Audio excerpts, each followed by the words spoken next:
Hi everyone, this is Aaron with Zollotech, and we're going to review the Motorola Droid 3. This is the latest Droid, with a keyboard anyway, which I'll show you in a moment here, on Verizon's network.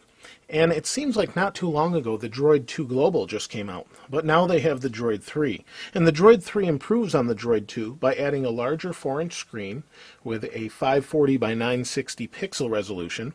It also adds an 8 megapixel camera on the back that records in 1080p video, and it also has a dual core or dual 1 gigahertz processors in it.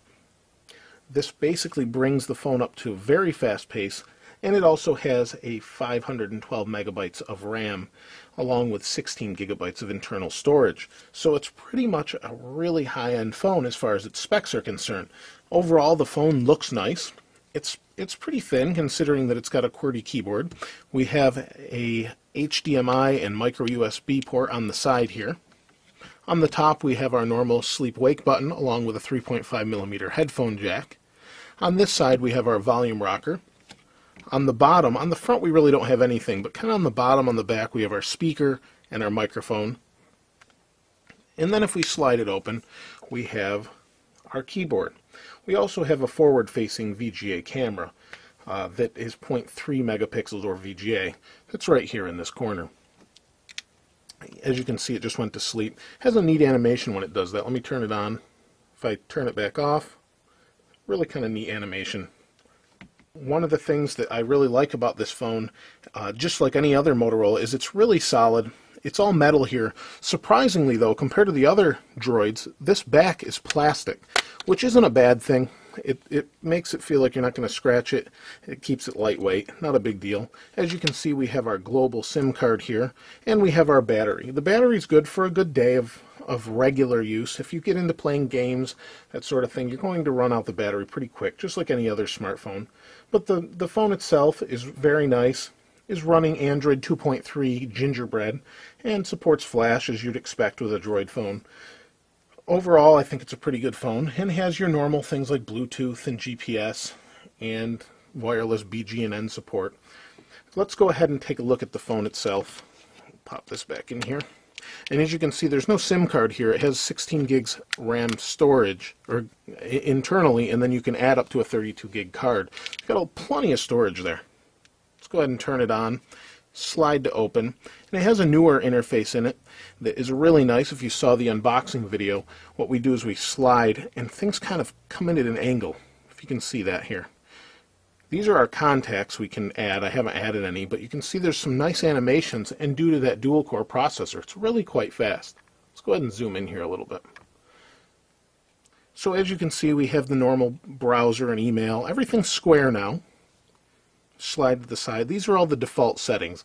I haven't really changed anything. We have our normal notification bar at the top. You can see it's transparent at the bottom. Some nice visual effects. One thing that I think was lacking with Android were some of those visual effects, if you like that, compared to, say, an iPhone or Windows Phone 7 device. Just some of these. And since it's got that dual-core processor, it just doesn't seem to slow down. Let's go ahead and go into our application. You can see it zoomed in nicely. I'll go back and show you that again. Nice applications. And they kind of went the Samsung route, and these slide side to side. As you can see, they bend as it comes in here. Looks nice, nice and fast. Works really well. I like this. This phone's quite nice. It's got a really decent QWERTY keyboard too. So as you can see, here's the keyboard. These are raised a little bit. They have some nice tactile feedback. As I'm just typing, you can see. But they do have a nice solid click to them. Nice tactile feedback. The phone itself is decent. There are a couple complaints, or really just one, since Motorola seems to make a pretty decent solid phone, and this processor is so fast. Let me show you what that is this button on the top. When you push it, well, it's not going to do it now, but a lot of the time the whole thing squeaks, and I think that's due to this plastic back. Like I said, that isn't typical for Motorola.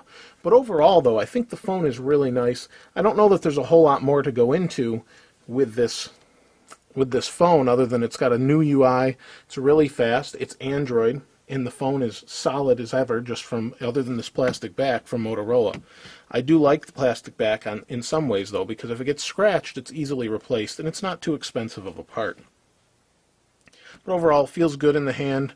It's a little bit heavy, but that's one of those things you have to kind of sacrifice sometimes if you want a nice QWERTY keyboard. And I think overall the solidity of the phone is nice. Let me show you one nice detail that I noticed just looking at the phone. Is on the back here, there's no slides. On the Droid 2, there were some slides here that are in here. Just a nice flat surface. It is marred by some fingerprints, but it's a nice flat surface that really makes it just that much nicer to look at. I know it's not anything crazy, but it is the little details that Motorola seems to do. And this is metal on the back as well, so really solid phone. I think if you're rough on your phone, should hold up pretty well, I would think. Other than that, though, there isn't a whole lot more to go into. It's fast, works as you would expect, and it's Android. So if you have any questions, though, I'll try and answer those for you. As always, thanks for watching. This is Aaron. I'll see you next time.